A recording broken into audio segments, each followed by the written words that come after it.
Liquor Control Board meeting. Please join us in the Pledge of Allegiance led by Deputy Mayor Hal Colston. I pledge allegiance to the flag of the United States of America and to the republic for which it stands, one nation under God, indivisible, with liberty and justice for all. Thank you. Welcome. So we have just one item on the Liquor Control Board agenda. This is a liquor license renewal, third-class club license for the Veterans of Foreign Wars on Maple Street. Does staff have any comments or concerns about this renewal? No comments from staff.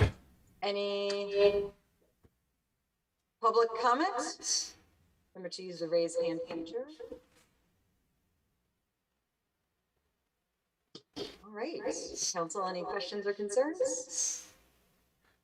Would someone like to make a motion to approve the liquor license renewal, third-class club license for John Ryan Post 1767 Veterans of Foreign Wars?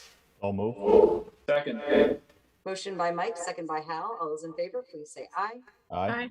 Aye. Motion carries. This brings us to the end of our Liquor Control Board meeting agenda. May I have a motion to adjourn? So moved. Second. Motion by Bryn, second by Hal. All those in favor, please say aye. Aye. Aye. Aye. Motion carries. We will adjourn our Liquor Control Board meeting. With that, I will call to order. It is 6:02 p.m. So I will call to order the Winooski City Council meeting. First up is agenda review. Are there any concerns about the order of agenda this evening?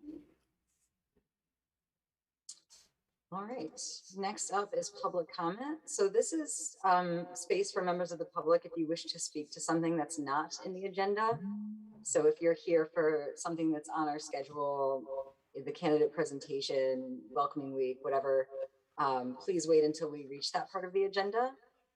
Is there anyone here for public comment on an item not included on tonight's agenda?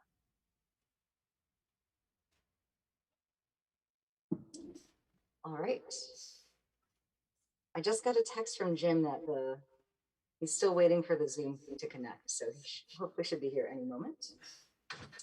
So let's do city updates. I'm sorry, council reports. And can I start with Bryn?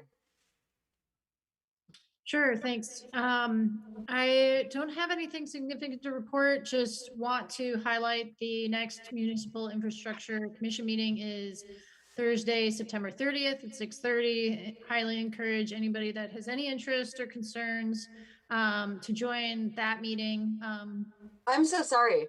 I skipped the consent agenda. I thought that was intentional. No, I'm so sorry. Backtracking a moment. We have 3 items on our consent agenda.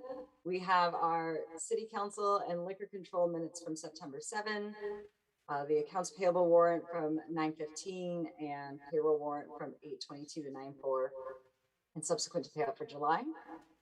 And then we have long-term financial planning documents. So these are policies that we reviewed at our previous meeting for capital improvement, debt, investment, and TIF district. Are there any questions or concerns on any of the consent agenda items? Any public comment on any of those items? All right, hearing no concerns. Were we all here for the meeting with the financial policies? I believe so. Yeah. Bryn, you just missed the last one, but we didn't. This isn't from that meeting. Okay. So would anyone like to make a motion to approve the consent agenda? So moved. Second. Motion by Hal, second by Mike. All those in favor, please say aye. Aye. Aye. Motion carries. Thank you. And again, apologies. Bryn, if you want to, you were speaking about the Municipal Infrastructure Commission meeting. Sorry, point of order. I apologize. I was not here for the liquor control minutes, so we probably should out. Was that 9/7? Okay, yeah. Apologies. So let's do a separate vote for item A, city council and liquor control minutes from September 7th. That is the meeting that you were absent for. Correct. Can I have a motion to approve the minutes from September 7th? Oh, so move. Second. Motion by Mike, second by Hal. All those in favor, please say aye. Aye. Aye. Aye. Motion carries. Those abstaining. Abstain. All right, thank you. We're off to a great start this evening. Okay, back to council reports. Take it away, Britt.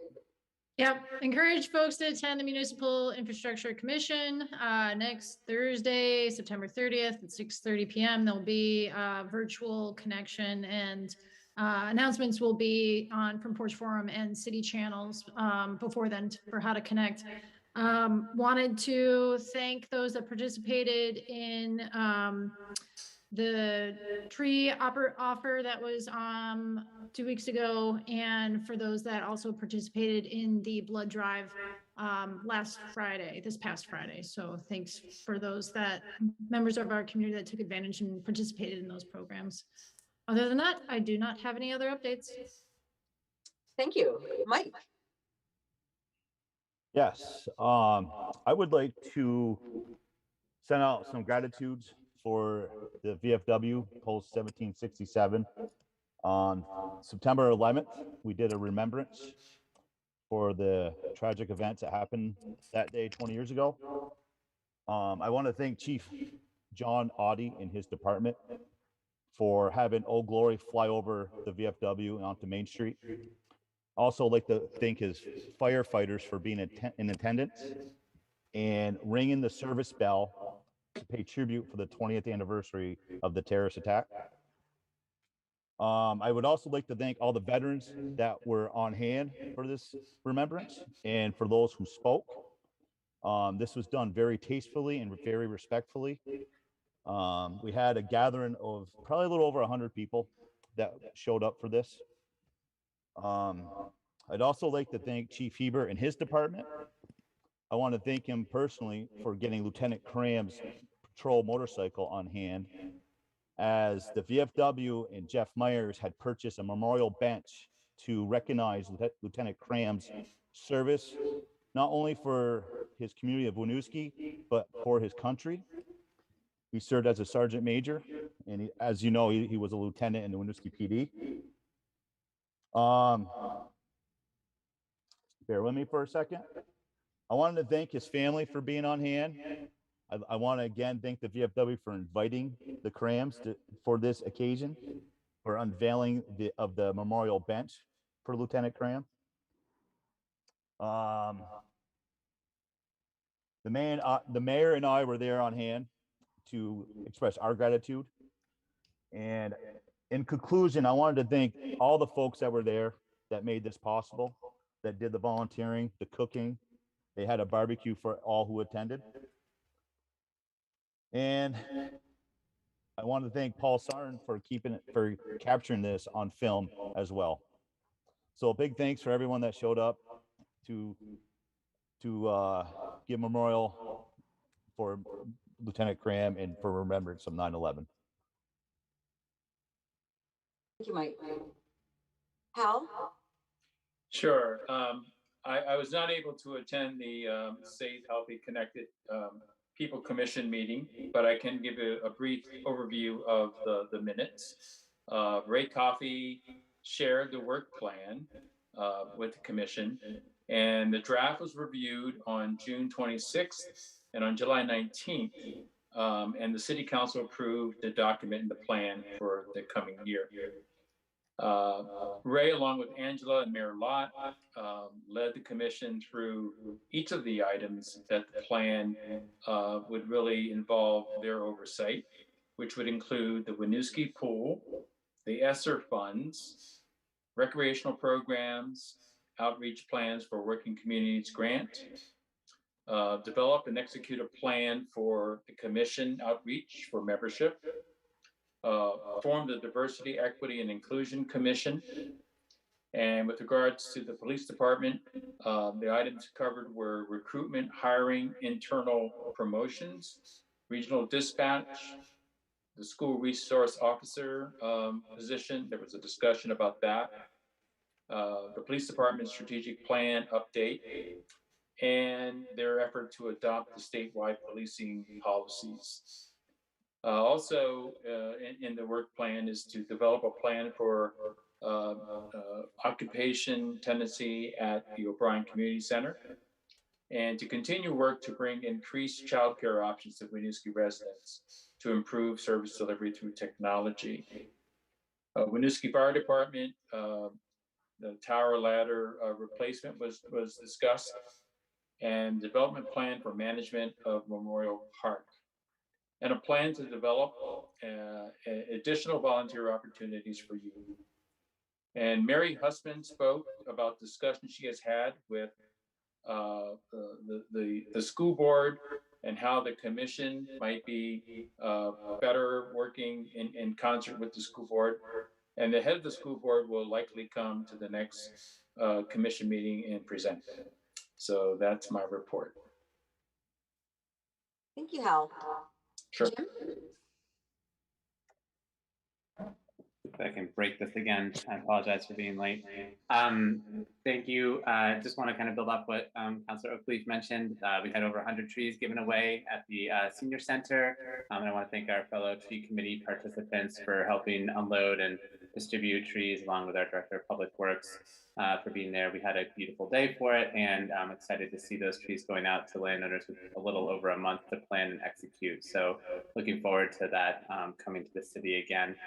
And I'll share that I'm going to be joining the Winooski School District's multi-stakeholder working group around the SRO as a parent and member of City Council, but not representing City Council's views, but do want to let everyone know that I was invited and will be participating in that meeting and dialogue series over the next several months. So looking forward to hearing a lot of different perspectives and engaging in that process as it rolls out. So do let me know if you have any questions as it unfolds. And those are my only two updates at this point. I guess I'm assuming I'll leave Planning Commission updates related to housing to you, Mayor. Thanks, Jim. I can start with that. So we had a joint, sorry. At the Planning Commission meeting, members of Housing Commission came to present some recommendations based on work that they have been doing, investigating how we can more effectively incentivize development of housing that meets our housing goals. So more workforce and affordable housing, more family-sized housing, more homeownership opportunities, the things that we want to see being built more that currently are not. So the Housing Commission has spent quite a bit of time digging into research on various incentives that can be used in development to sway what is built, and has found that by and large, parking, having some kind of parking waiver or reduction for the kinds of housing we want to see is going to be the most effective tool to actually move the needle on the cost constraints. So they presented those findings to the Planning Commission. We also heard from a local developer with some real data on the kinds of units that he is operating, has built in Winooski, what kinds of households are living in them, what the parking utilization is, which aligned well with what Housing Commission had researched. Then we also heard from former Mayor Seth Leonard, who works for the Vermont Housing Finance Agency that builds at least half of the affordable housing in the state, and has done quite a few projects here, was also sharing similarly interesting data. So that information is all available on the city website in the agenda and minutes for the Planning Commission. They are going to continue discussing, so planning is going to continue discussing the recommendations that housing brought forward, and is also waiting for the data, the results of the parking study that we have underway. So I think in the future can put all of that information together to make a recommendation on zoning changes to create an actually effective incentive in our form-based code gateway zoning.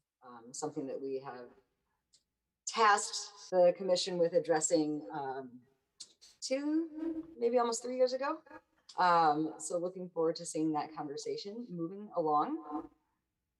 The parking study information will be coming to council when it's ready, and any recommended changes will go through a public hearing process. So there'll be a lot more steps before any type of change is made, and room for public engagement.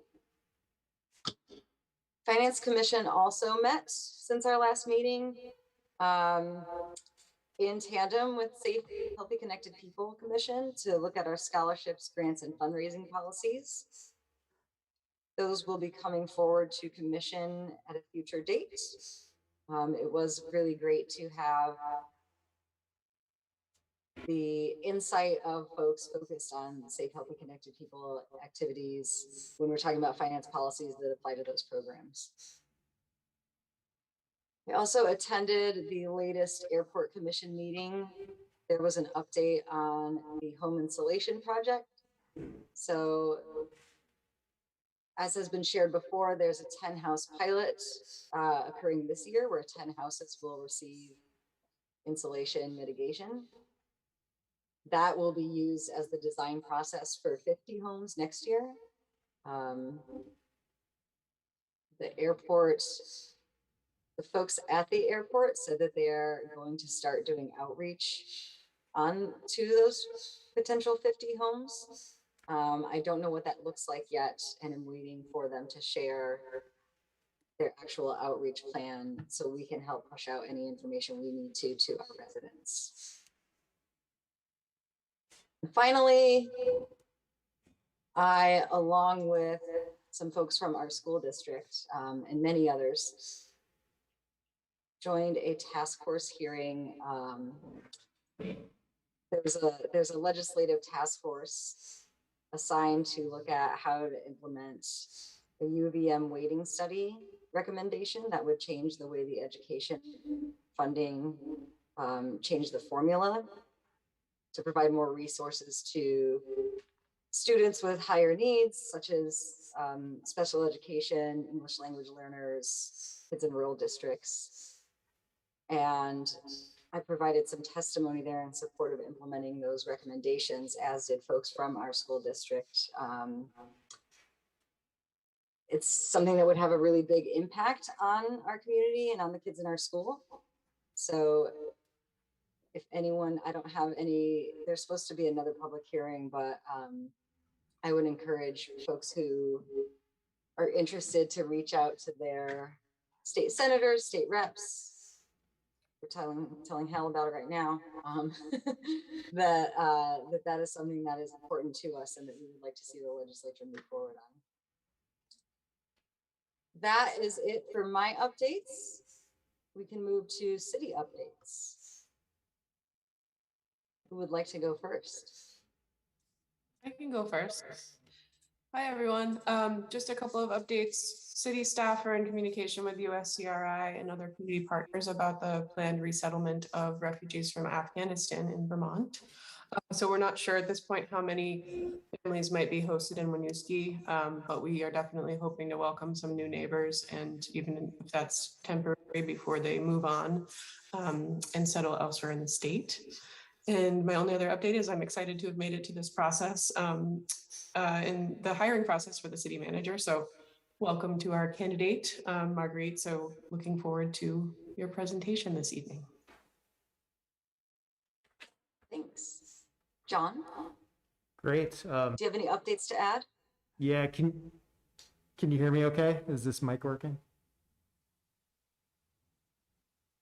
If you're speaking, we don't hear you.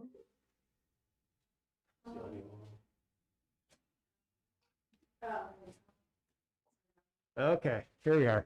Can you hear me okay now? Yes, thank you. Yep, so just a couple quick updates on my end. So we had a project review committee. This is the body that reviews form-based code development in the city of Winooski. So this past Thursday, we reviewed a project at 340 Main Street. So you may be familiar with this lot. It's the open lot next to the juniors Fodang development, that area. They're proposing a typical 4-story building with 24 residential units, mainly made up of studio 1 bedrooms. So more development starting to come through for the sort of design phase on the corridors. The other sort of development update is Park Terrace. So that's the development that's been under construction on East Allen Street at the corner of Manso. That officially opened to tenants on September 14th. So that is now being occupied. And the only other update I had is just to kind of piggyback on what Mike was saying about the VFW 9/11 event. Just want to give some gratitude to our police department and fire department for being there, joining the family and friends of Sergeant Major Michael Cram and paying tribute to 9/11 memorial. So just want to thank our folks for being there and doing that. That's all I have. Thank you. So we are on to our regular items. Item A is just on for discussion. This is an update on the city manager hiring process to proceed. Item B, which will be a presentation. So to give a recap of where we are and where we have come from, we convened a search committee, I think in May was the first meeting, representing city council and staff, the school district, some of our local service providers, specifically refugee service providers, businesses, and residents. The committee then created criteria to evaluate applicants. We had 20 applicants and 10 that passed the evaluation criteria. The committee then invited 6 candidates to the first round of interviews.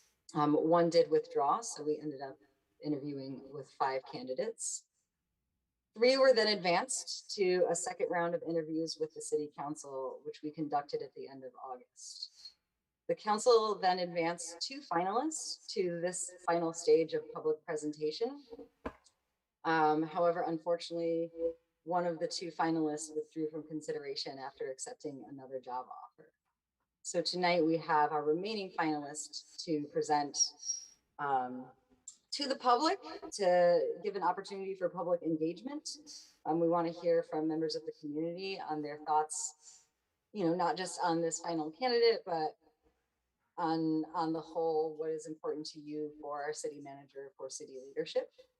And so tonight we want to introduce our finalists, and the memo outlines some opportunities for public engagement. There's going to be I don't know if it's live yet, a forum on the city website for feedback. Folks can stop in City Hall and fill out a paper feedback form, and always email myself and the rest of City Council, give us a call, share your thoughts. And I believe we also have a live stream at the O'Brien Center with some people watching. So before we move into item B, just wanted to take a moment to see if there are any questions about this update, where we are in the hiring process. Bryn? I just have a quick question. Are the attendees at the O'Brien Center able to comment, or would they need to be, like, is there a phone there or something? Oh, there's yes. I'm here. Awesome. I'm on childcare duty here. They will not be able to comment, but we have forms available and are directing them to the online form as well. So Okay. they're just here to view. All right. Thanks, Yaz. Oh yeah, that's a great note, is that Yaz is getting really hands-on, are providing childcare at the O'Brien Center to make more open opportunity for folks to watch. Are there any questions from the public on this process update before we move into presentation? A reminder to use the raise hand feature in Zoom, or *9 on your phone in order to indicate if you wish to speak. do we have any public comment in our city hall? 1 second. What's the question again, please? All right. All right. So I think we could move on then to item B, No, I have a question. our candidate presentation. I'll quit. I don't know what the question was. I just walked in the room. So could you just ask the question again, please? Sorry. Oh, I had just given an update on the city manager hiring process and was seeing if there were any public questions or comments.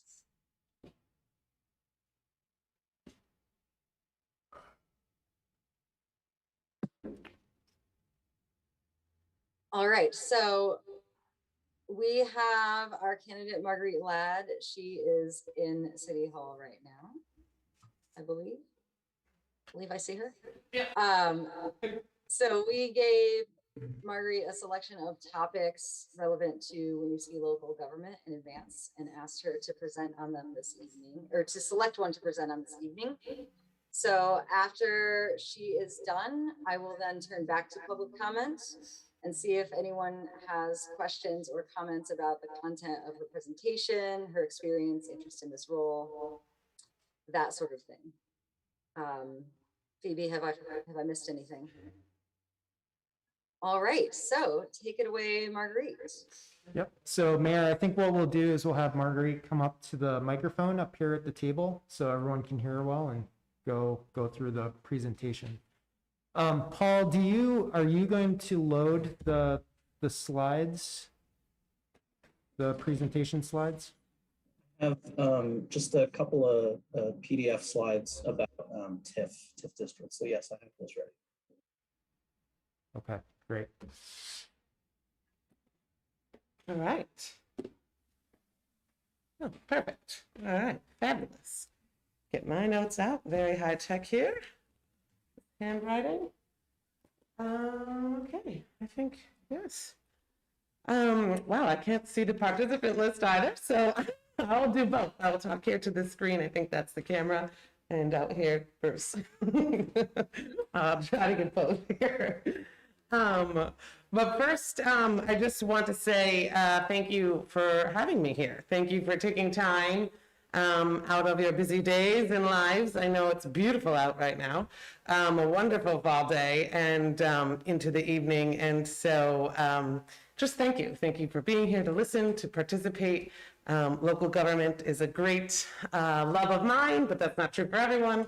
And we can't be here without the community. So it's really, really important and lovely to have you all here for your engagement as well. So yes, I am currently the assistant manager in Essex. And before that, I was the town administrator, the very first town administrator in Cambridge, Vermont.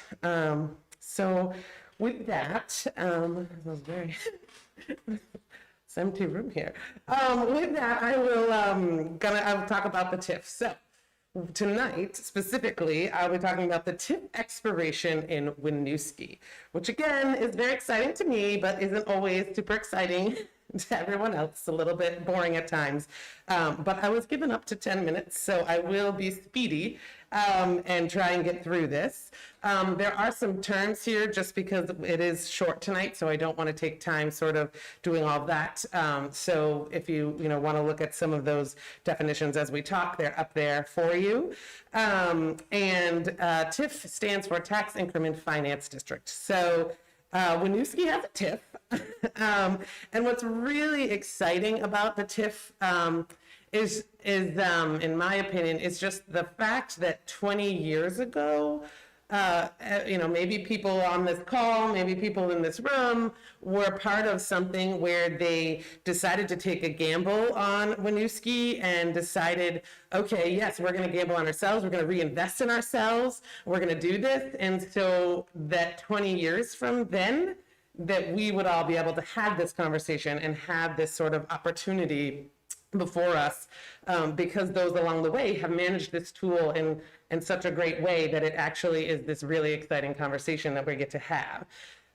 So with that, I will be talking a little bit about what the TIP looks like in Winooski, sort of what it's done for Winooski, and then the really juicy part, which is sort of the future of what it might be able to do in 2024 when it does expire. So with that, if we go to the next, sorry, PDF there, perfect, wonderful, thank you. I'll give a little brief overview of increment here. So, yeah, so in 2004, when the TIF was established, essentially a snapshot was taken of the district, of those taxable values. And every dollar of growth from that snapshot is what's called the increment. And so that's that sort of gray part there on the graph. And every dollar of growth that has gone into that increment since 2004, every dollar of growth that the taxes have been raised from has all been used so far to service debt for the infrastructure that has been happening in and around the center there and in the district of Winooski. So the exciting part is come 2024, the TIP will expire and that increment will actually become part of the total taxable grand list, which currently it is not.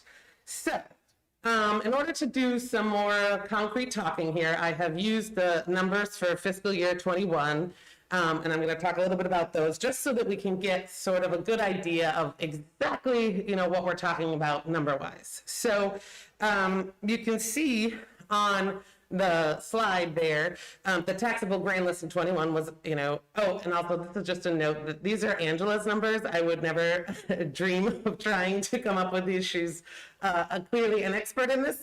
So I've used her numbers here for this. So I just want to make sure to give her credit there.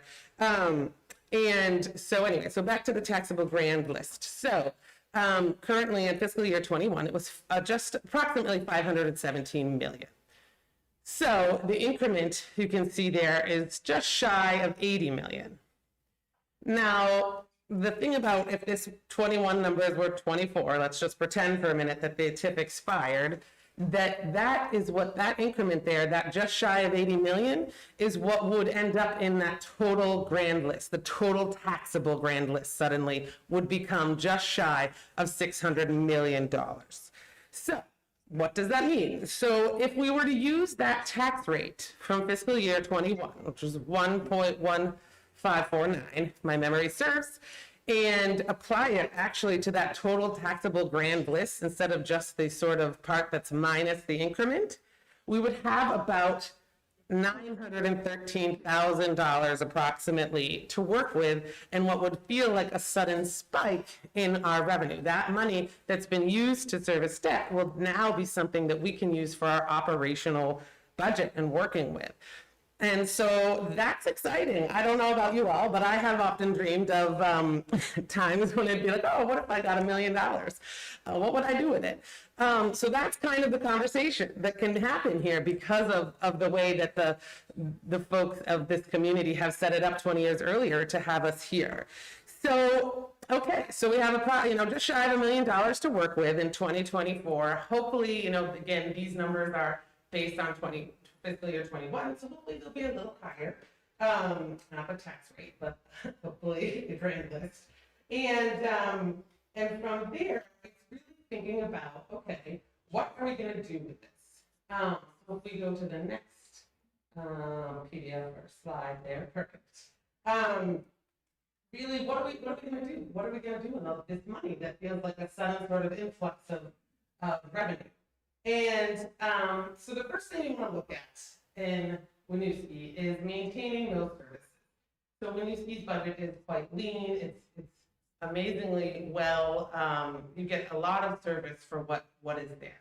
And so Winooski also being very strategic, I can tell by looking at these documents that there are, some positions that are already slated for using some of that money when that TIP expires. So for example, the equity director and some of those positions in the community development fund. So those are services that Winooski currently has, Winooski wants to keep. And so that's something that you want to use out of that money so that the taxpayer will not feel that direct hit. They're not going to feel that direct sort of what might feel like a bump in the budget, because then we also have what feels like a spike of revenue, they're not going to feel that direct hit for just maintaining those services. And it's really important that we do maintain those services because when he's using them and needs them. So that's just the first part to look at. So, okay, so maybe our 913,000 isn't quite that much money, but that's all right. We still got a good amount to work with here. So the next part you want to look at is sort of the capital improvement planning. Now, this is definitely something that is big on the strategic vision for Winooski for sure, is the municipal infrastructure. And part of why this is a big deal right here is because through the TIF, Winooski has a whole bunch of new infrastructure, right? So we want to make sure that the policies that are in place for the capital improvement planning are actually still going to serve Winooski into the future, right? This is also where you can get at that intergenerational equity. What those folks did 20 years prior to allow Winooski to ensure it would be in a better place now, today. We want to think about today and also those 20 years ahead, right? We want to make sure that they have infrastructure that is well taken care of, well maintained and affordable, and providing those services in the most efficient way possible. So that's why looking at that capital improvement planning is so important, to make sure that those policies are still what Winooski needs. Perhaps the 5% that yearly right now goes into capital improvement planning, perhaps that needs to be a little more. Perhaps some policies need to shift a little. It's just taking a big look at those and making sure that we can use some of that TIF money to offset, again, just so that taxpayer won't feel that direct cost of investing in Winooski and investing in Winooski's future, the community reinvesting in itself. And a good sort of idea here might be the Main Street Revitalization Project. So the Main Street Revitalization Project is a sort of a good way that Winooski could reinvest in itself, just like they did 20 years ago with sort of the TIF. This is something where using some of this funding now could really help improve that infrastructure and make it so that that project, again, the taxpayer isn't feeling that direct hit necessarily as it goes forward, or if it goes forward. So with that, okay, so we're looking at kind of those two sort of big items, and yes, they have some, big tickets on there, but we still, I'm sure, have, maybe two-thirds of that 913,000 to work with to discuss the new initiatives.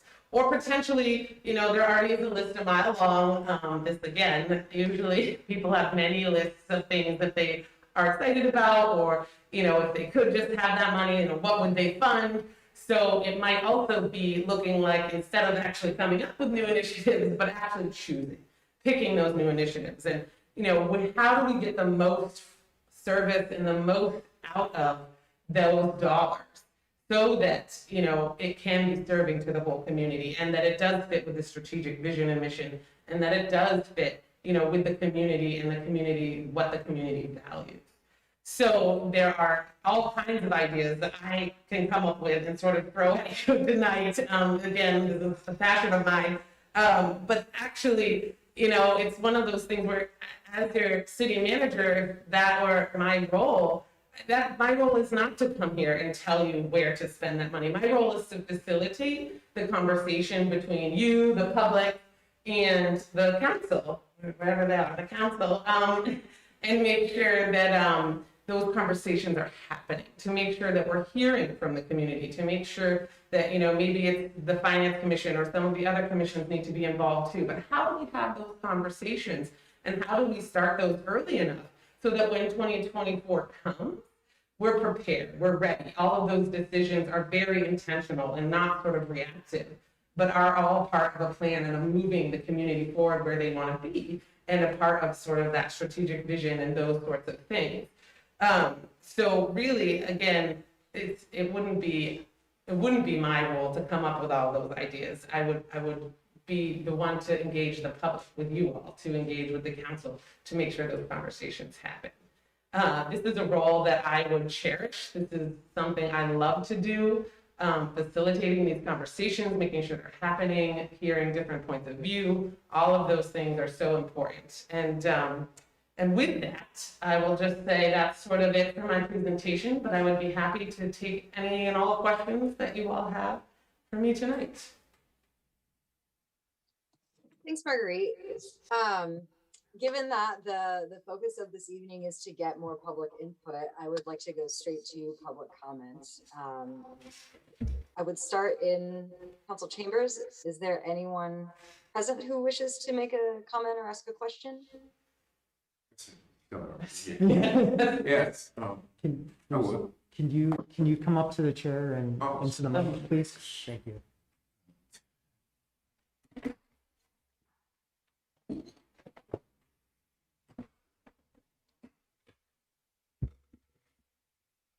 Well, first of all, I want to say hello to all of you, City Councilor, Honorable Mayor, Bruce Wilson here.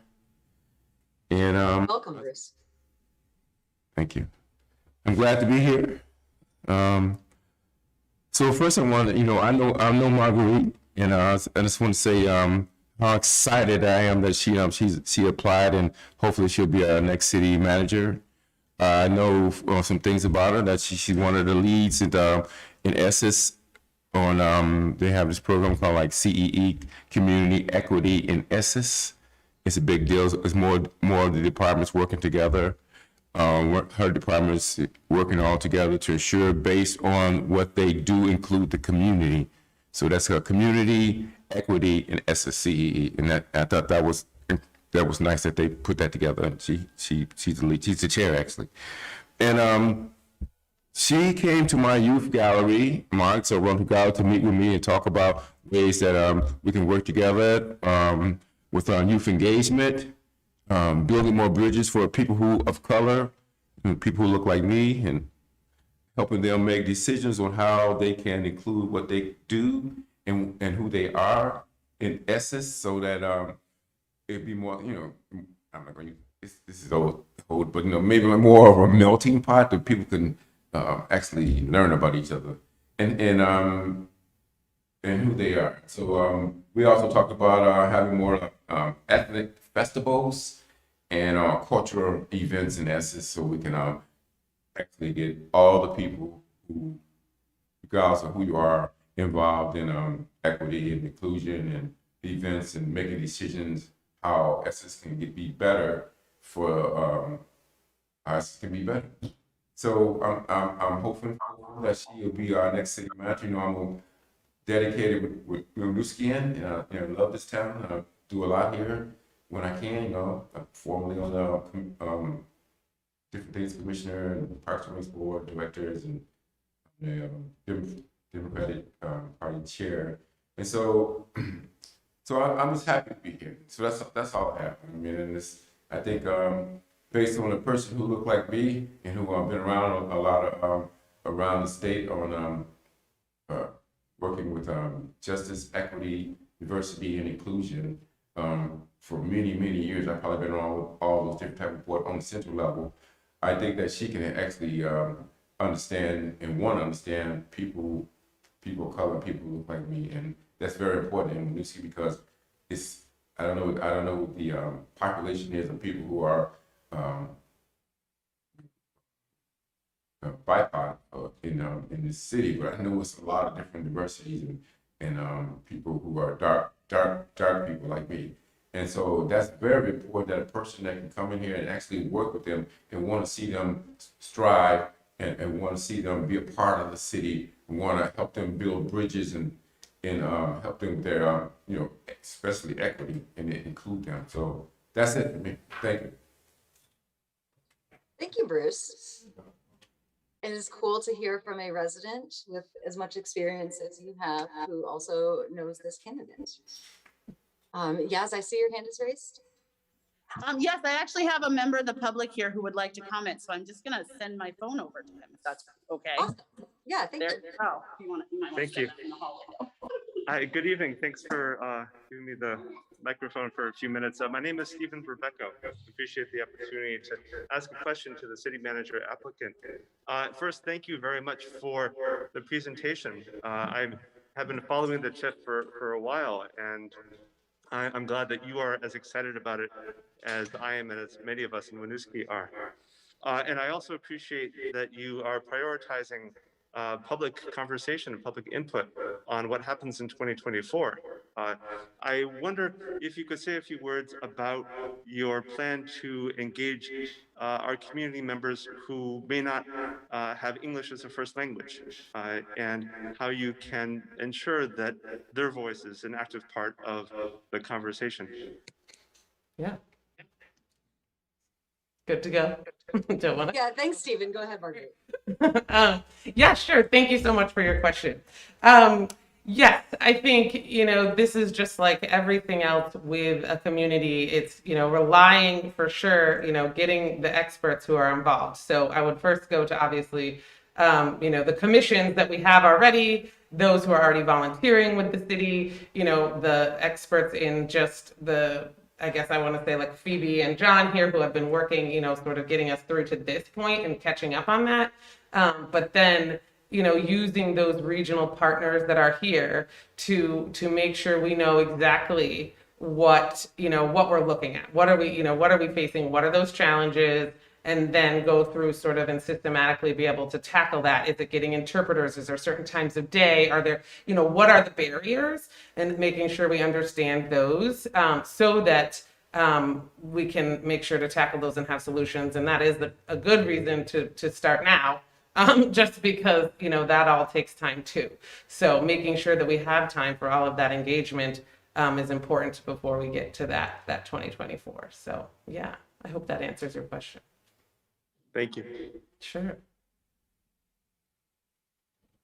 Do we have additional members of the public, either at the OCC or in council chambers?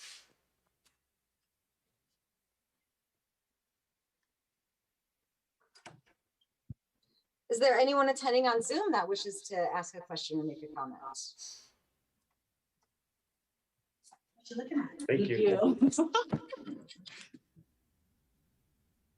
I see a hand raised. See Sheldon Goodwin. Sheldon, whenever you're ready. My question was, we have a lot of different commissions and volunteer boards in Winooski. Could you talk a little bit about your experience supporting volunteers and helping to get community members involved in city processes? Yes, yeah. Actually, volunteers, that was one of the first things way back when. In my early 20s, I did a lot of development work and a lot of volunteer work myself. And one of the first things I learned was to be extremely specific with volunteers, right? Learn their passions, learn why they're there and giving their time, because that's the valuable part right there. They're giving their time away. So learn why they're there and then utilize it to the best of the ability of whatever the initiative is at the moment. So if that's sort of, public engagement or whatever it might be. So in this case, having commissions or volunteer committees, it's helpful because already there's sort of a filter in place that I understand, okay, they're volunteering obviously for this commission because, whatever their interests are, are within this framework we have for this commission or committee.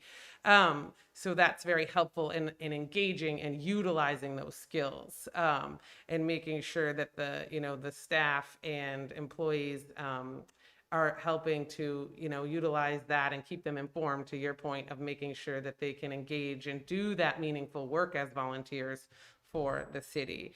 And the other part of that is for example, in the town of Cambridge, we had many commissions and committees, and it's a smaller town for sure. And so I was, tasked with making sure that all of them knew what was sort of happening, being that pillar that they could come to, being the one that is listening, staying informed, however that best may be. Maybe it's being in touch with the chairs, maybe it's attending some of those meetings myself, but really understanding what's going on in each of those sort of buckets, those areas, and then being the one who's like, oh, you two need to connect, or this project works really well with this other, commission, or this one's already working on that, maybe check that out. So it's really important to be sort of, the way that I view it anyway, for all of those volunteer commissions and committees is to be that pillar of communication, right? How can we make sure that it's happening, that everyone is staying informed, that other committees know what others are doing, and that we are using their time in a valuable way. So yeah, so I've done that, lots in my past experience as well. And then specifically, if you want to talk about the municipal experience in Cambridge, as well as in Essex, Essex is a little bigger, so I don't have to do as many sort of on my own, let's say. But it is definitely making sure that you know who's there and how to stay informed and know what they're working on, so that it is forwarding everyone sort of as we all go together as a collective, and we're not kind of just disparate, out there kind of on our own. And that helps. From what I've found, the volunteers also want to stay engaged because they do feel that they are, doing that meaningful work, or they feel if they don't understand, they can come to me, or they know who to go to get their questions answered, so that they don't sort of lose interest just because of a lack of understanding, which is kind of common, unfortunately. So I hope that answered your question.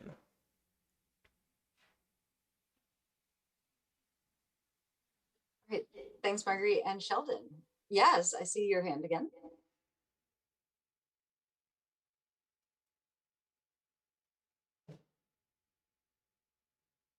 Yes, are you there?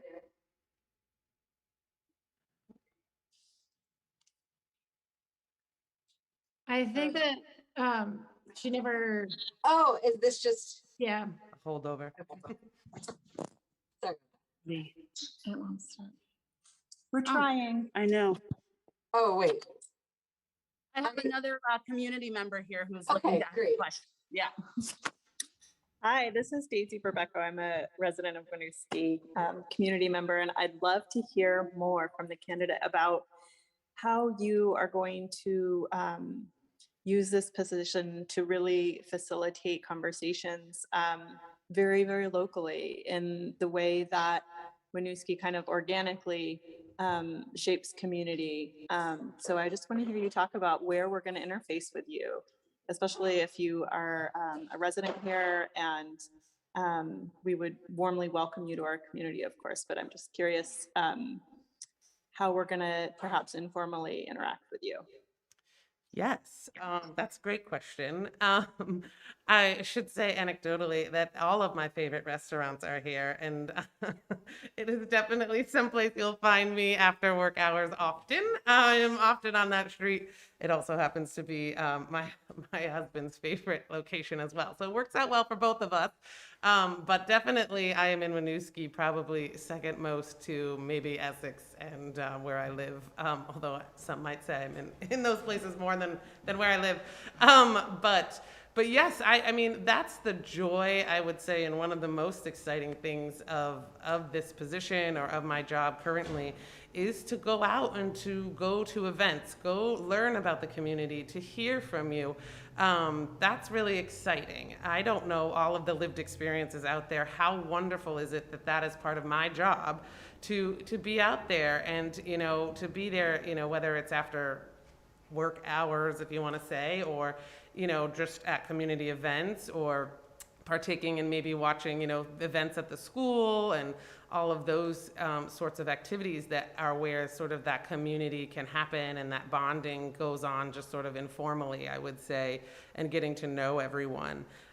So my hope is to be joining a lot of those events, or, at least for the beginning, for sure, I'll be attending a lot of, I would plan to attend many, many commission, volunteer meetings, or just even put my name out there to help, meet people and really have them know how to find me, how to reach me, maybe if there are invitations to places to take people up on those offers, those sorts of things. So that would be, yes, I guess I would try to attend as many of those kind of local, just sort of organic, as you put it, events that really are where the community shine and come together.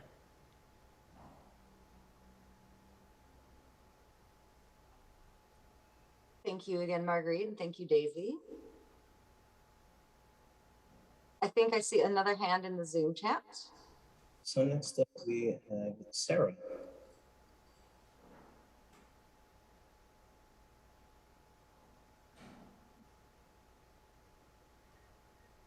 Zoom is currently thinking. Just give it 1 second.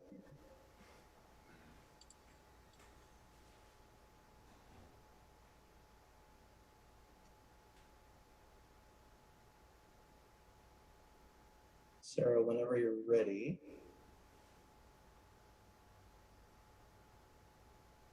There we go. Hello, this is Sarah Van Ryk-Horsel, and I wanted to just, you talked about working with volunteers, and I was wondering if you could talk a little bit about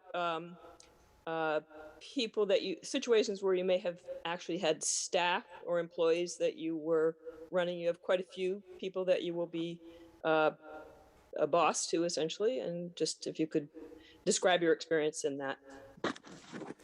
Yeah, so as a manager, I'll sort of just even, in this position and then in the ones previous, I, rely on the expertise of the staff. I rely on that teamwork. I am not a micromanager who is going to go in there and think that I know everything and have that expertise or some sort of authoritarian sort of way of that. I come from a school background, so I'm much more the educator in that sense of, I have something to teach, you have something to teach, let's learn here together.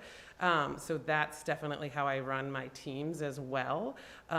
It is a team effort for sure, and it's the most exciting part is actually working with those team members to, again, this goes a bit back to the volunteer, but again, to work on, where are their passions, where are their expertise, and how do we get everyone sort of on that same boat moving in that way while employing the things that they love to do the most, so that inertia is passion driven, it's self-driven, they like it, people like to come to work, people like to work together. I'm a big proponent of the process product relationship triangle when I manage, so it's really making sure that you have every point of that triangle sort of taken care of and held space for. So, whatever the product is that you're trying to get, whatever that process looks like to get there, and then that relationship, those are all equal points that need to be kept and held for, having space for them as you go. So that's sort of more my management style and how I... Can I just ask, what is the largest group that you've ever managed at one time? Yeah, sure. Well, I guess in Essex, as assistant manager there, there's at least 17 department heads. And as assistant manager, yes, I do have a manager above me, but there are times when I am the one that is there. So I definitely have, over 100 employees for sure under those department heads that I've had to manage at times. And then in Cambridge, it was a much smaller sort of bench there. We're looking at 10-ish sort of employees, but that's where the volunteer part was so important because the volunteers were key to really, doing so much of those functions. And so then you're looking at dozens of commissions and committees and, to work on there. So you're comfortable with the size of the group that you'll be stepping into? Yes, yeah, and I look forward to it actually a little bit because it's a little bit more intimate than maybe like a very large situation. So it works, it makes it easier sort of for me to get to know people faster. Okay, thank you. No problem, thank you. Thank you, Sarah. Do we have additional public comment or questions? Again, you can raise your hand in Zoom or star 9 on your phone. Or if Yaz is with you, tap her on the shoulder.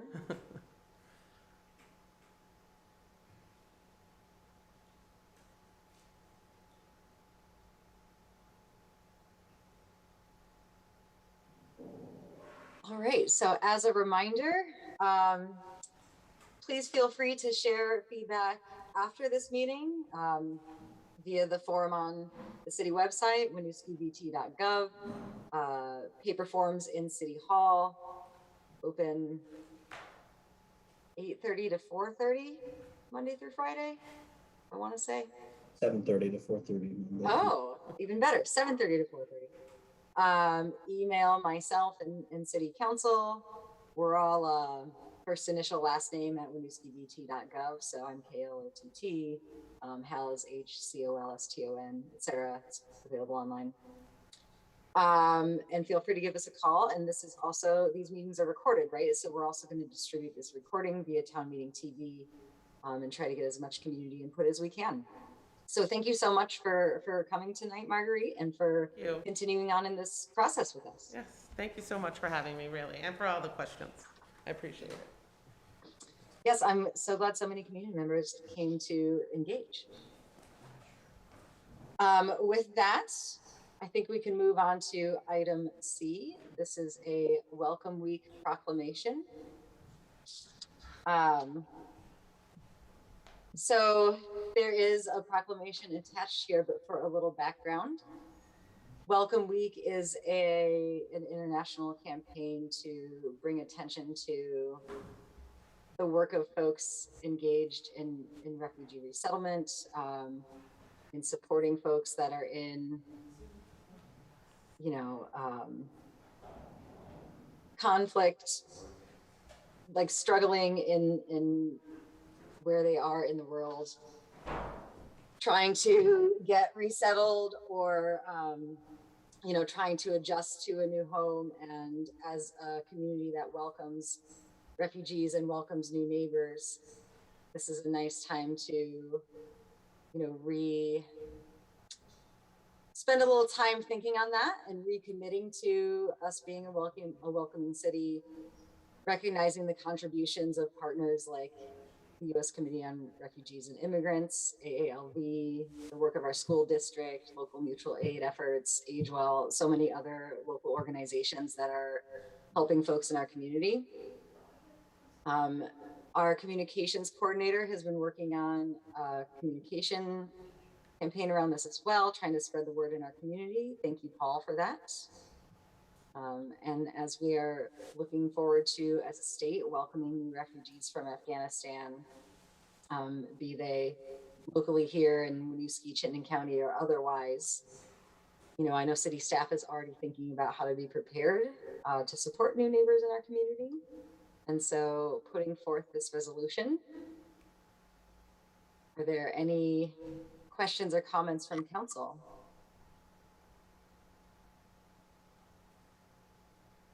Any questions or comments from members of the public? So I would say that the main point here is that we are proclaiming the week of September 19th as Welcoming Week, and that we stand united to commemorate the strength, courage, and resilience of the millions of refugees around the world, including refugees who have come to call Winooski home, and would encourage folks to visit welcomeamerica.org to learn more.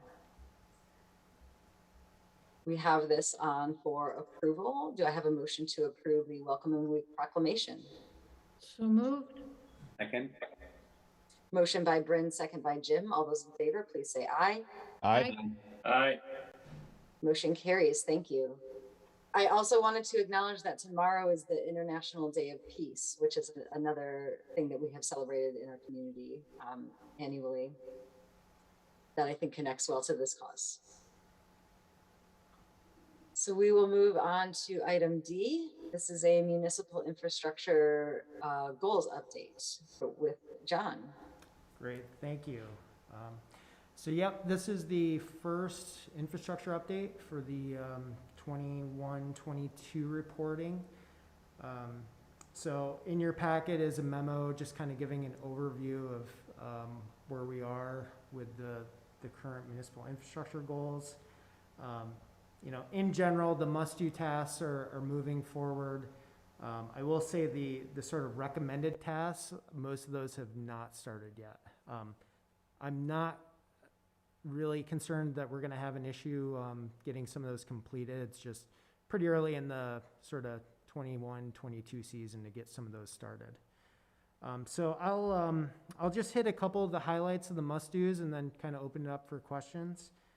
But some of the bigger ones, the traffic calming manual, so that has got to start, that started this month. We have a consultant on board associated with the Regional Planning Commission's grant that we received. So we had a first sort of kickoff meeting with those folks. That's roughly a 6-month process to basically starting now to get to a final manual slash policy that will be coming to the council sort of probably end of March for review and feedback. Before that, it'll go through the commission.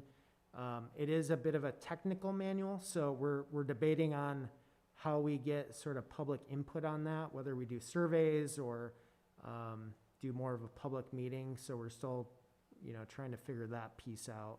But that's one of those items that we've been looking to get going for the last, year or two, since it really jump started when COVID hit and a lot of folks were at home and seeing cars speeding down the road and asking, what measures could be implemented to slow folks down. So really happy to see that one going. The other big one is the VTrans capital project coordination. So as you see in the memo, there's two big VTrans projects that are going to impact Winooski next year. One is the exit 16 improvements, which that's the double diamond exchange, which you're probably pretty aware of.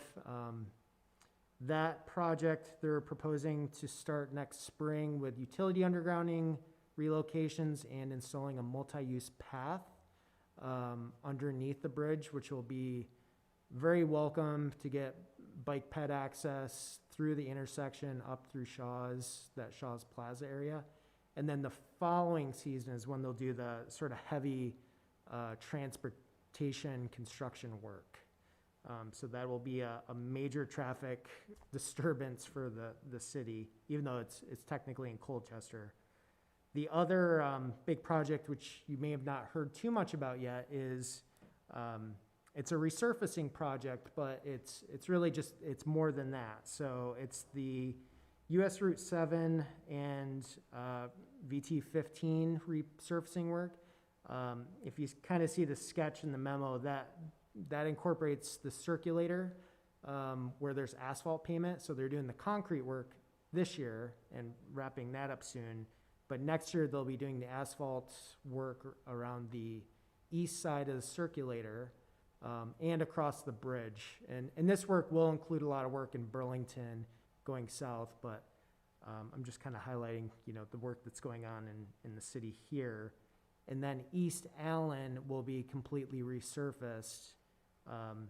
Again, it'll be disruptive, but the positive side to all this is the East Allen work will include a lot of the recommendations that were part of the scoping study we did a couple of years ago.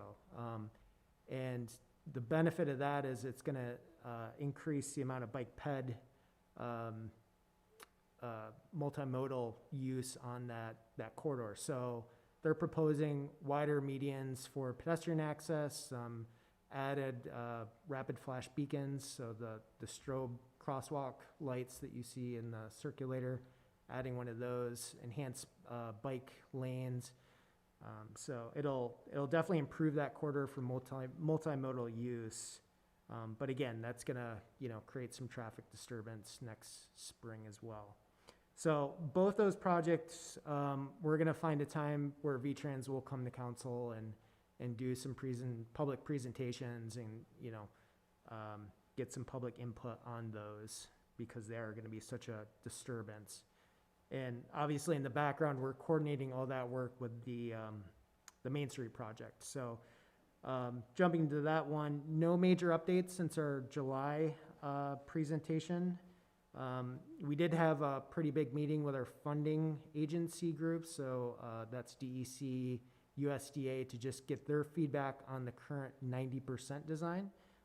That meeting went pretty well. We really didn't receive much as far as comments, just some minor tweaks to the plans here and there. But ultimately we're still in that right away per easement procurement process right now. That's the big push that we're kind of focused on. And I will say too, yep, go ahead, Mike. Sorry to interrupt you, John. I have a question about the bridge going from Winooski to Burlington. I see it's scheduled to be resurfaced.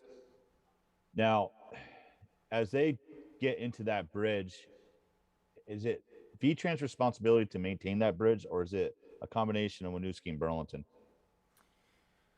Yeah, so for resurfacing, given it's a class 1 road, they're responsible for just resurfacing the roadway. Technically, the bridge is ours. Burlington, it's 50% Burlington, 50% Winooski, so it is our asset. As much as we've tried to give that to V-Trans multiple times, unfortunately, it is our structure. Okay, because the question I have, are they doing any studying on that bridge to make sure it's sound? Because it kind of appears to be in, by looking at it from my perspective, as in rough shape. But what happens if it as they're digging the tar up and they find some issues? Is Winooski on the hook for that? No, I mean, so going back to kind of the assessment of the bridge, so V-Trans does do an inspection, I think it's every 2 years, and they did a sort of a big review when they went through that scoping study, which was roughly, I think, 3 years ago. And that's when they said, that's when we went through this whole process to provide recommendations on when we replace the bridge, what should it look like? And surprisingly, what we found was that structurally the bridge is in really good shape. Like the abutments are in good shape, the steel supports are in good shape. Superficially, the sort of concrete sidewalk and the pavement, yeah, they don't look so great. But structurally, the bridge is in pretty sound condition.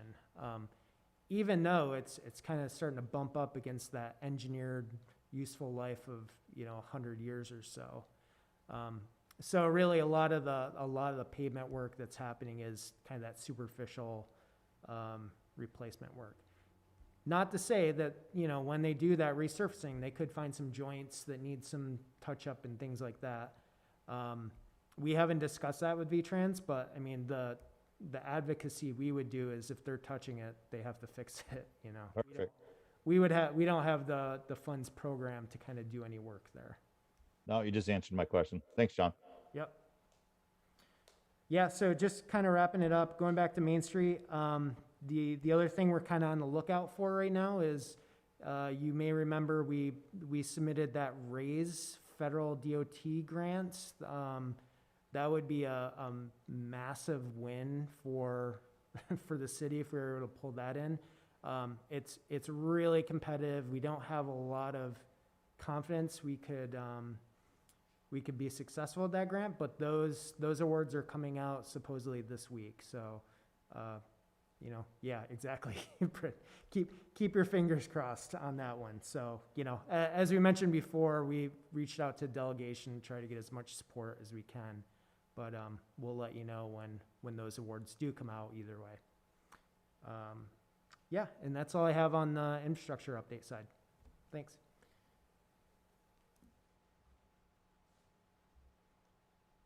Thanks, John. Do other counselors have questions? Any questions from members of the public?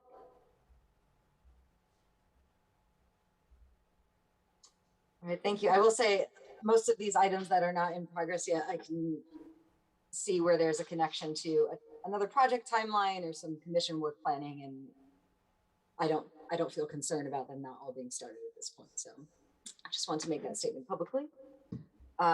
Thank you for the update.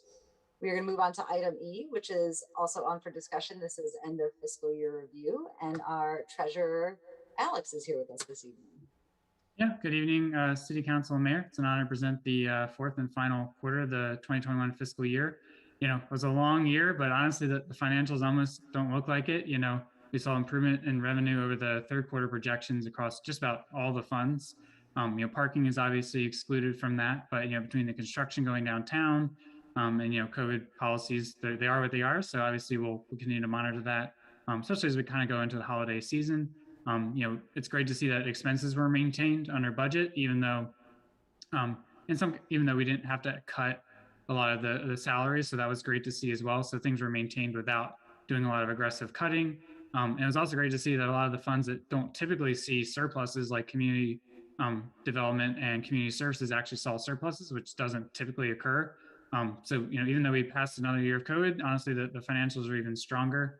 And that doesn't include some of the additional ARPA funding that's going to come in next year. So honestly, I expect things to just only become even stronger and more liquid, and for the city to be able to continue to provide, funds both to small businesses and as well as for continued capital improvements. Does the council have any questions? Thanks, Alex. I wanted to ask about the wastewater fund. Or no, the water fund. So in this instance, we have excess revenues, but expenses are pretty close to what we budgeted. Is there some expense missing that is going to eat that up, or are we really coming in far ahead on the water fund? I don't have any details on any expected expenses, but I could follow up on that with Angela. There's not anything that's real cash. We are going to be booking some expenses for pension liability for the VEMRs, and some other adjustments for depreciation, but nothing that's actual physical cash out the door.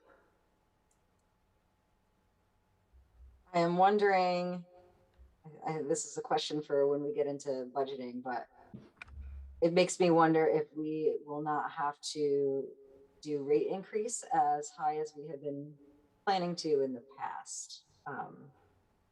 We did have a lot of allocation fees that came in that did help that revenue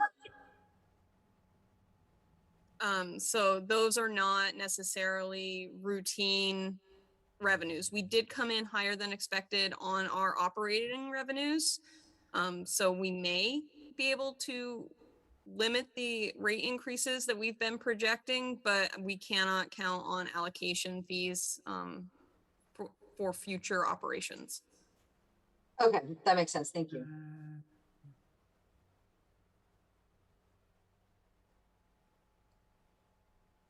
And then I also wanted to ask for the community services funding that is, to be clear, out of deficit into surplus from federal dollars. So probably we'll be fine for the next 3 years during ESSER funding, but potentially it'll be something to look at again in the future. This was the last year where the recreation programs and Thrive were run out of the community services budget. Starting in FY22, those are both within the general fund. So those will no longer be something that we need to track. The programs that are remaining in the community services budget are ones that have been performing. So they're where we spend library grant dollars or donations that are specific to the library, the senior center, and the community garden programs. All of those are performing and have not seen deficits historically. That's right. Thank you for that, Angela. Bryn, I see your hand.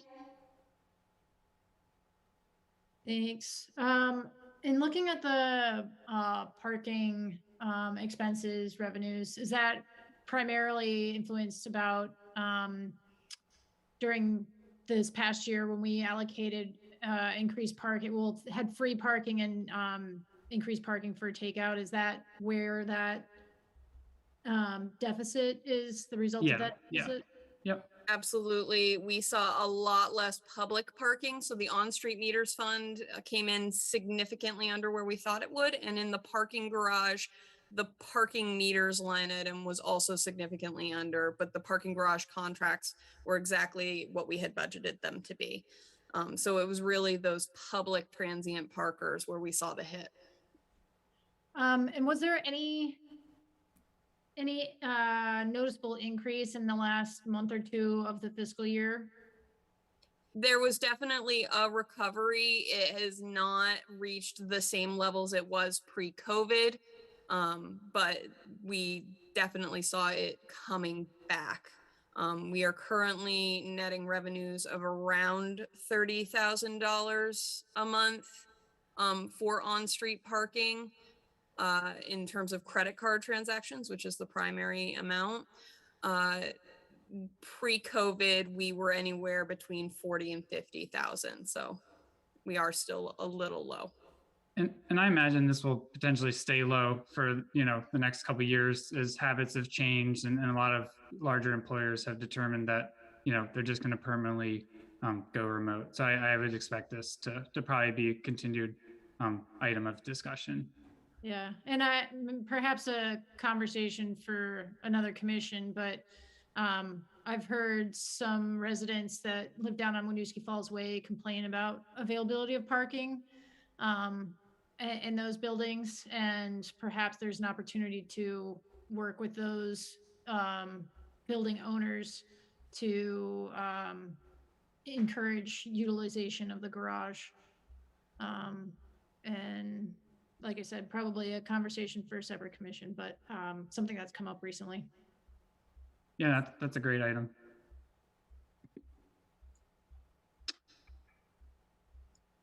There are other questions from council. Are there any questions from members of the public on these year-end financials? Are the burn charts helpful? Is that still something that people want to continue to see, and should that continue to be expanded upon? Yes, please. Yes. Okay, great. We are loving the visualizations. Yeah, and I'll continue to expand. Something will be available. I can send out a link. I get the final financials fairly tightly against this meeting, but there should be a link that I can send out where people can look at some more stuff. It just takes additional time to make sure all that stuff comes out right. Great, thank you.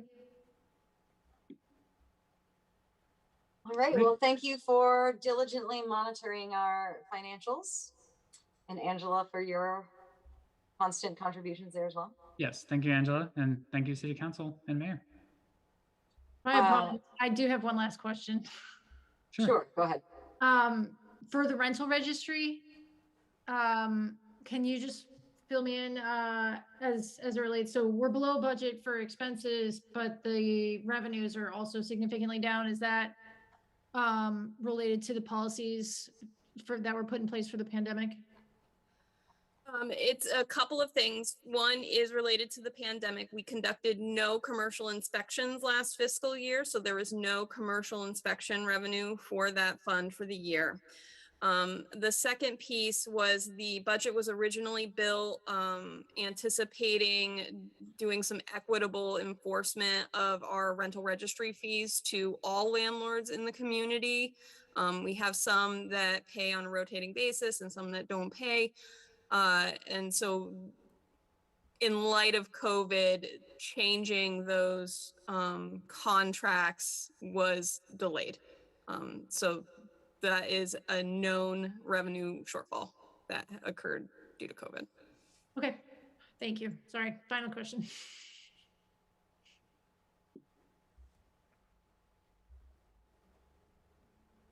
Great. Thank you, City Council, and thank you, Angela, again. Thank you. We will move on to item F. This is on for discussion or approval. This is a description update for the Rec and Parks Manager.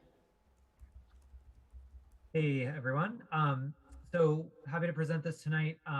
As mentioned in the cover sheet, we saw the departure of our Parks and Community Gardens Manager back in August, and are trying to figure out in the wake of that how best to manage the workload here. And in talking things over with our team, felt like consolidating the management of both the recreational program pieces and the overall facility management pieces for parks and recreation facilities made a lot of sense. I think we're finding that at times having two different individuals managing both the scheduling of activities and the maintenance of those facilities where the activities were hosted was creating some bottlenecks and some challenges. And feel pretty excited about this opportunity to consolidate the management into one role and then look at providing more support staff downstream to implement the work. So presenting this for your consideration tonight, and happy to answer any questions.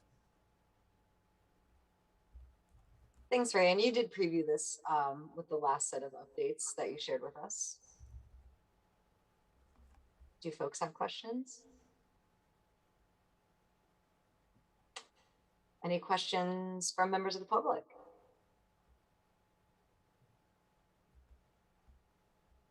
So hearing no concerns, I wonder if someone wants to make a motion to approve the position description update for Recreation and Parks Manager.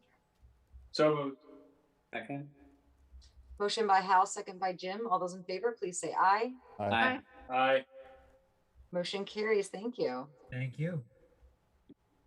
And next up for item G, this is a position description update for Communications Manager.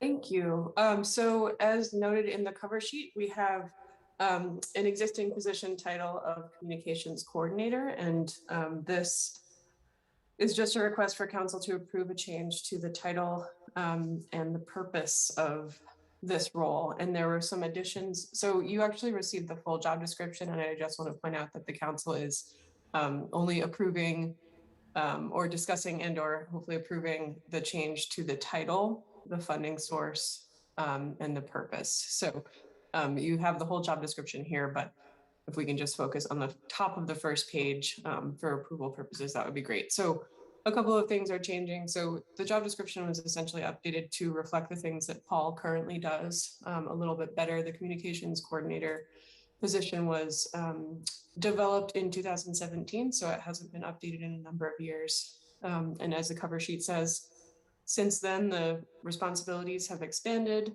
and this role is actually a role that supports all departments as opposed to just supporting community and economic development, which is currently where the role sits in terms of reporting structure and the organizational chart. So this is a really organization-wide role, and it includes a significant amount of strategy and management of the city's entire communications program. So we are hoping for approval of this title and purpose change. And you can see that the funding source on the job description is listed a little bit differently this time. This position actually fluctuates from year to year in terms of the funding. So we've added that in here. And you can see sort of the breakdown of where the funding source is coming from for fiscal year 22, but that does change from year to year. So any questions from the council?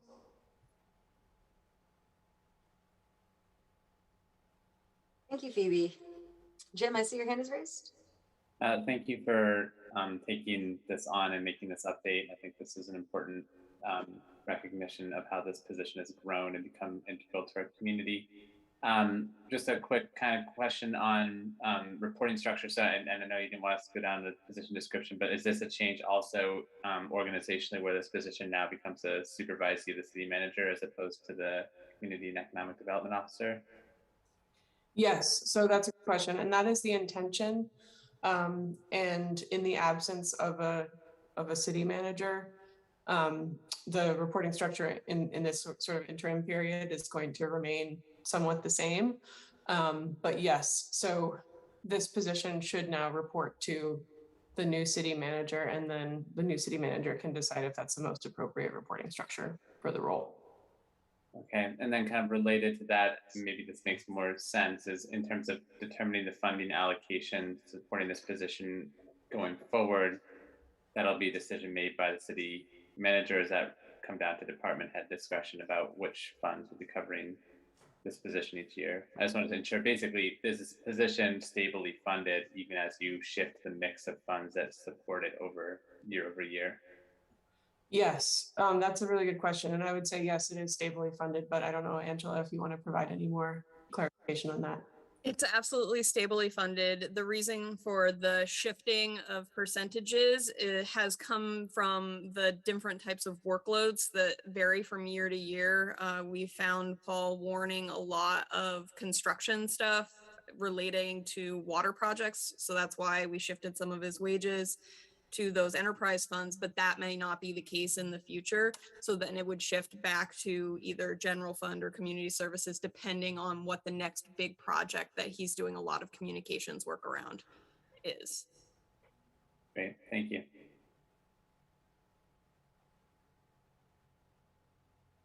Are there other questions about this change? Bryn? Just piggybacking on that funding question. So what about, so we have planned infrastructure and capital projects. What about unplanned events like a pandemic? How would that funding allocation be made for unpredicted communication needs.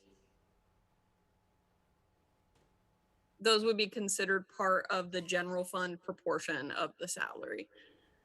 We actually were reimbursed by FEMA for a lot of Paul's time this year when he did all of the work communicating out.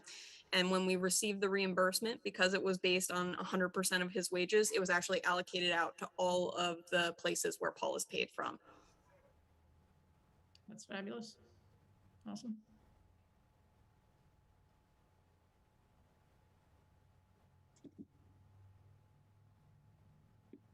Any questions from members of the public?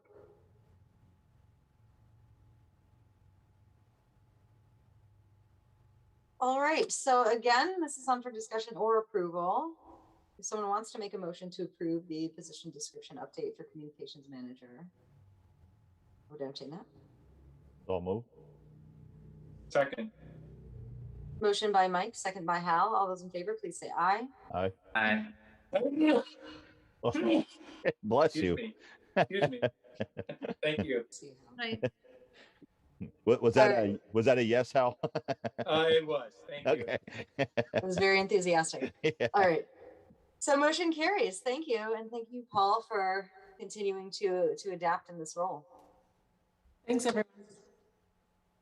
So item H, this is on for approval, updates to charter and position description for Winooski Memorial Library Committee. Yes, so I'm going to do a quick table set, and then Nate Eddy is here, our library director, to talk through some of the specific changes that the committee are proposing. But as mentioned in the cover sheet, this was originally drafted back in 2014 in partnership with members of that committee at the time, as well as quite a bit of legal counsel to make sure that this charter crosswalked effectively with state statute, which does govern a lot of the ways that libraries operate in the state of Vermont. So with Nate coming on board, really wanted to sort of re-up the efforts of the committee. Nate's done a fabulous job, as have the committee members, of really diving into this. And after now, 7 years, giving it a relook. So yeah, so Nate, I'm going to turn it over to you to sort of talk through some of the updates that are proposed here, and we're happy to answer any questions. Thanks, Ray. Good evening, everyone. How are you? Thanks for having me. So as Ray said, this committee charter was last updated in 2014, and we worked closely with the committee over the last couple of months, updating a number of policies within the library in addition to this charter. So for the charter, the updates are mostly reflected under sections 4 and 8, which are around financial management and how the committee collaborates with state departments and community organizations. So in terms of the financial management piece, and that's under section 4, the change mostly reflects less involvement of the committee in the development and oversight of the library's budget, and the language more so is about the committee providing more of an advocacy role to ensure adequate and sustained funding to the library. Under section 8, which is about collaboration with city departments and other organizations, the library committee, there were 3 changes in that section. The library committee will continue to consult with the library and say management before taking actions on any major endeavors. And this language was edited a bit to read more collaborative from what it had been. The previous language, just to myself and the committee, read a bit siloed and wasn't as collaborative as we'd liked. The second update in that section is we've updated the safe, healthy, and connected people as the commission for which a committee member will be a liaison to. And lastly, we updated the language about the Friends, and rather than having the committee have a direct liaison to the Friends, they will instead serve, they will work with the Friends as appropriate in whatever capacity that turns out to be. So those are the big changes. Everything, the language, all the other language remains the same, and happy to answer any questions you might have. Thank you, Nate. Thank you for walking us through the major changes. And Ray for confirming previous legal reviews. Are there any questions from council? Jim?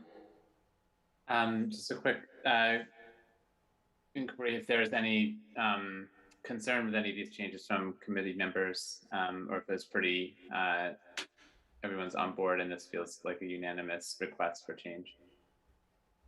Yeah, the committee completely 100% on board. It was really, we took a really deliberate approach to looking at this charter and had a lot of conversation about the changes that were made, and everybody's on board with those changes.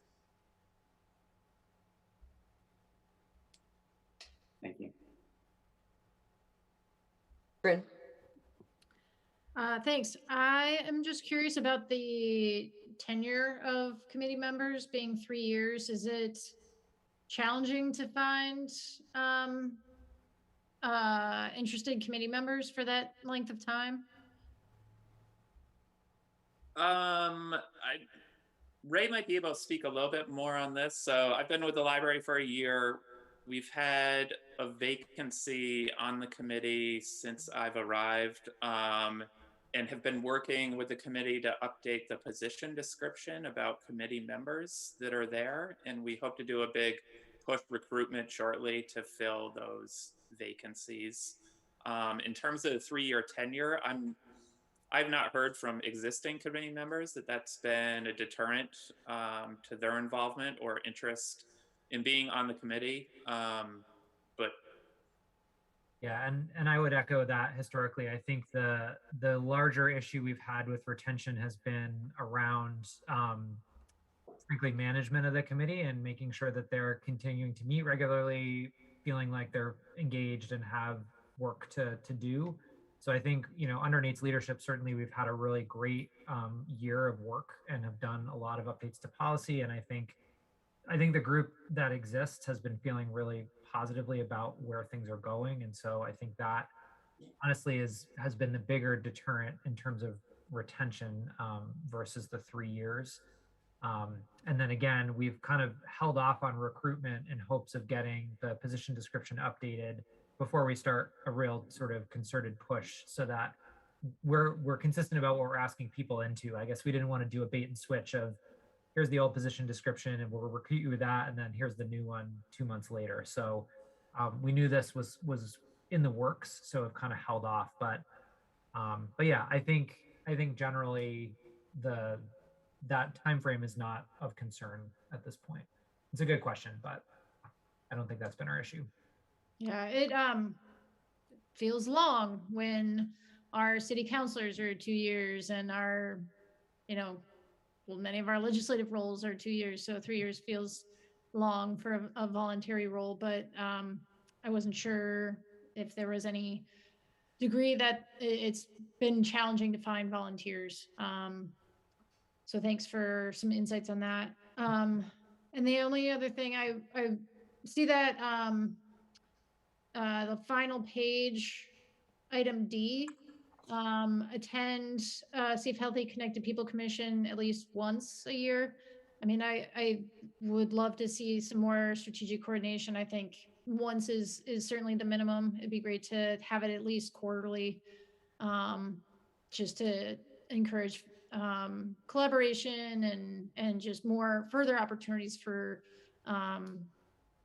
strategic planning, et cetera, learning more about what's coming up in other commission conversations. So that was the only other thing that really stood out to me in this document, but I didn't have any concerns otherwise.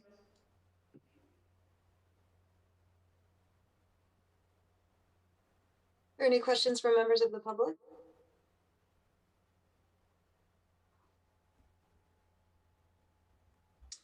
Did council have any more questions or concerns here? Does someone want to make a motion to approve these updates to the charter and position description for the Winooski Memorial Library Committee? So moved. So, second. Motion by Jim, second by Hal. All those in favor, please say aye. Aye. Aye. Motion carries.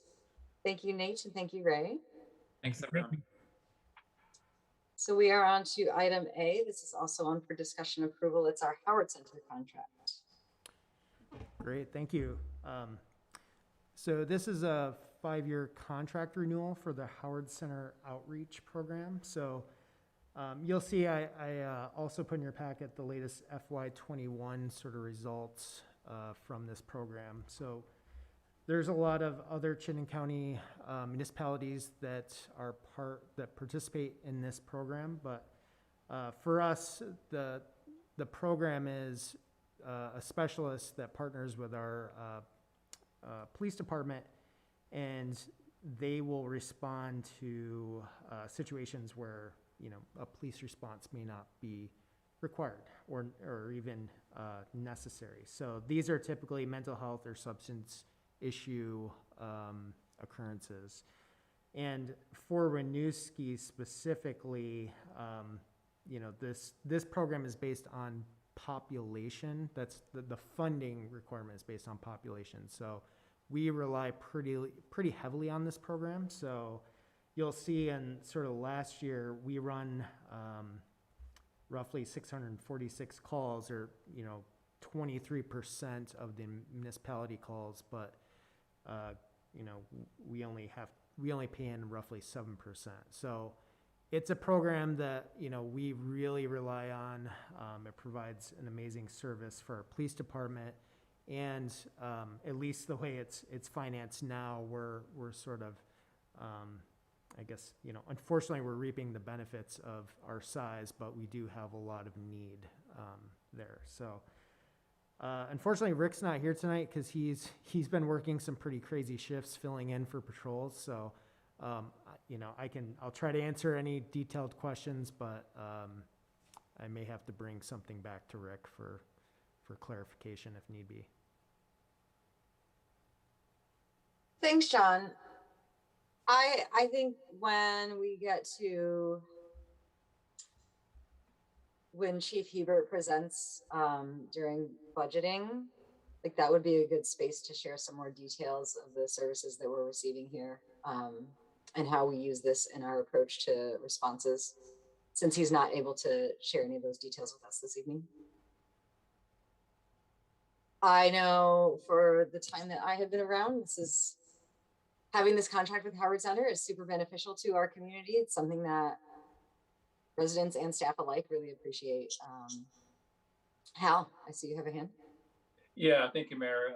I'd just like to echo your sentiments. I think the state definitely feels this is the direction we should be going in, and I strongly support this effort. So it's good for all. Thanks, Hal. Does anyone have questions? Jim? I'm just curious on does Winooski have a designated for the steering committee, and who's filling that role currently? Yeah, so the one thing I do know is we share a specialist with the town of Colchester. So I think it's one, I think that's what I heard, Jim, right? You're asking about who the specialist is that we use? No, it says that there's a steering committee that oversees the operations of the team and reviews whether it's meeting needs, and that there's participation by police chiefs or city managers or select board managers. I'm just curious if that's something that we have a participatory role in, or if that's just a subset of municipalities. And maybe that's not a question that you can answer tonight, but something I'd be curious is, we're taking such advantage of this program, are we contributing to the governance and assessment of the program as well? Yeah, sorry about that. Yes, the city manager is on that commission. So right now it's either Phoebe or myself that's going to be on that, and then potentially the next city manager position. Great, thank you. Yep. Bryn? Follow-up question to Jim's is, do we have an idea of how frequently that steering committee meets? Is it monthly, every other month, quarterly? Phoebe, I think it's quarterly. Yeah, quarterly meetings. we have not had, Phoebe and I haven't had a meeting yet with these folks. It's quarterly, and I think once this process is finished, so once all the towns sign the contract, there will be another meeting. There haven't been regular meetings, to my knowledge, in the past 4 or 5 months. But yeah, it should be quarterly. And then are those noticed, or is that, how's that managed? Those are just, I don't know that they're noticed. I don't think they're public, so they just go out to email via email to the chiefs and the city managers who are on the steering committee. Okay, all right, thank you. Yep.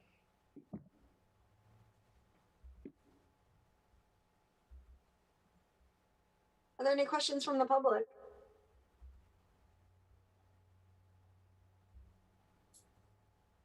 Anything else from council? I'm just glad we're continue. I hope we continue to support this. Would you like to make a motion to approve the Howard Center contract? I move. Second. Motion by Jim, second by Hal. All those in favor, please say aye. Aye. Aye. Motion carries. Thank you. So that's the end of our regular items for today's agenda. We have 2 executive sessions warned. The first executive session has to do with employment or evaluation of a public officer or employee. So per state statute 1 VSA section 3133. I'm looking for a finding that we should have this conversation in executive session based on that. Are you looking for a motion? Would someone like to motion that? So moved. Second. So motion by Bryn, second by Jim. All those in favor, please say aye. Aye. Aye. So that motion carries. And then second, I would like to invite our co-interim city managers, Phoebe Townsend and John Rauscher, and our equity director, Yasmin Gordon, into executive session with the council. Do I have a motion for that invitation? So moved. Second. Motion by Jim, second by Hal. All those in favor, please say aye. Aye. Aye. Motion carries. So we are going to move to another Zoom line for this executive session to discuss this topic and no other content. We're then going to come back to this line, and for the purpose of moving into a separate executive session for another topic. So no other business is going to be discussed besides the 2 topics that are warned here. This line will stay open, however, until we actually adjourn the end of the meeting. So we will be exiting this line now. Do we have a link for the executive session? Yeah, I can reply to the email or whatever to bump it up in the inbox. That'd be thanks. Thank you.